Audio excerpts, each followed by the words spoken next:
Assalamualaikum warahmatullahi wabarakatuh. Salam sejahtera. Selamat bertemu kembali di channel Kimia YouTube Bang Dino Ramadan.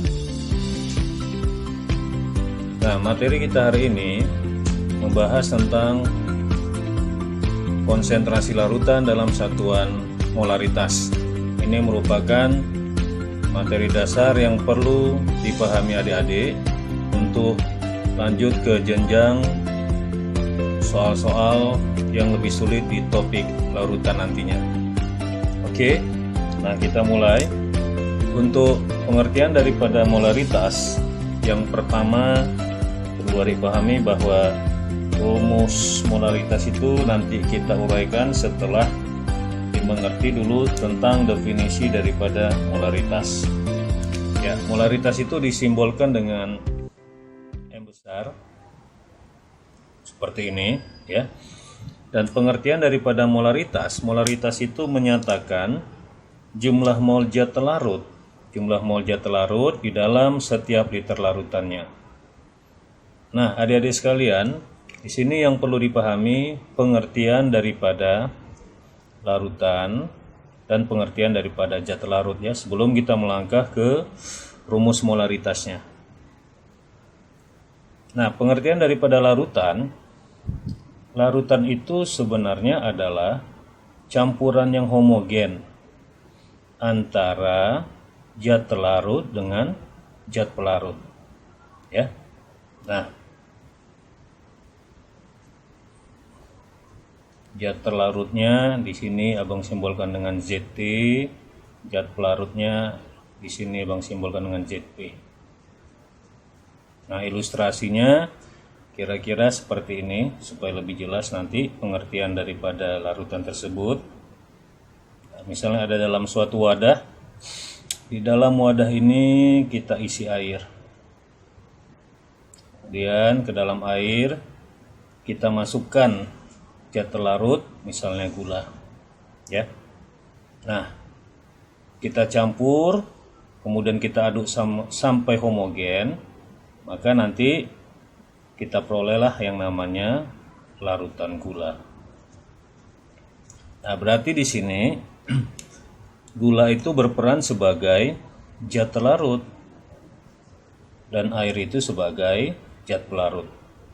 Campuran yang homogen antara zat larut sama zat pelarut itu kita sebut dengan larutan. Nah, itu yang perlu dipahami dulu pengertian daripada larutan. Nah, sekarang baru kita masuk ke rumus daripada molaritas. Jadi molaritas itu yang kita simbolkan dengan M besar, itu rumusnya adalah N per V. Ya, N per V. Nah, di sini nanti yang perlu adik pahami bahwa pengertian daripada N itu menyatakan jumlah mol, ya. Jumlah mol siapa? Jumlah mol zat larut. Sementara volumenya itu menyatakan volume daripada larutan. Nah, volume larutan di sini satuannya harus dalam satuan liter, ya. Nah, berarti rumus daripada molaritas N per V ini itu bisa kita perjelas sekali lagi bahwa N-nya itu menyatakan molnya, volumenya itu menyatakan liternya. Jadi mol per liter itu rumus molar. Bisa juga nanti kalau N-nya dalam milimol, volumenya dalam mililiter, ya. Nah, jadi rumus molaritas bisa milimol per liter, bisa milimol per mililiter. Nah, pengembangan lebih lanjut daripada rumus molaritas itu bisa kita kembangkan rumusnya jadi seperti ini. Molaritas sama dengan N dikalikan dengan 1000 per V. Nah, ya. Jadi beda sama yang tadi. Kalau yang tadi M sama dengan N per V, di sini M sama dengan N kali 1000 per V. Nah, yang perlu dimengerti di sini bahwa N-nya di sini tadi sama. Ini menyatakan mol daripada zat terlarut, dan V-nya di sini menyatakan volume daripada larutan, tapi satuannya dalam mililiter. Nah, kembali lagi adik harus mengingat rumus daripada mol yang kita simbolkan dengan N tadi, ya. Nah, ini tadi adalah mol ya, mol daripada zat larut. Rumusnya itu bisa kita buat jadi M/mR. Nah, M ini pengertiannya itu adalah massa zat ya. Massa zat siapa? Massa zat terlarut dan satuannya dalam gram. Sementara MR ini kita kenal dengan istilahnya massa molekul relatif. Ya, massa molekul relatif. MR ini biasanya untuk senyawa ya. Nanti bisa juga AR ya. M per AR kalau misalnya nanti yang diketahui itu adalah unsur. Nah, berarti rumus daripada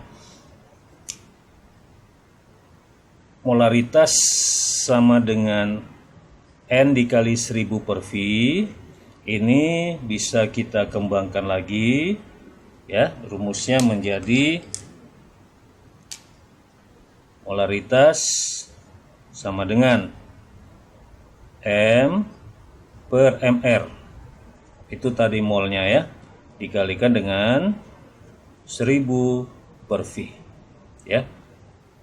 Jadi M per MR itu mol, volumenya di sini dalam satuan mililiter.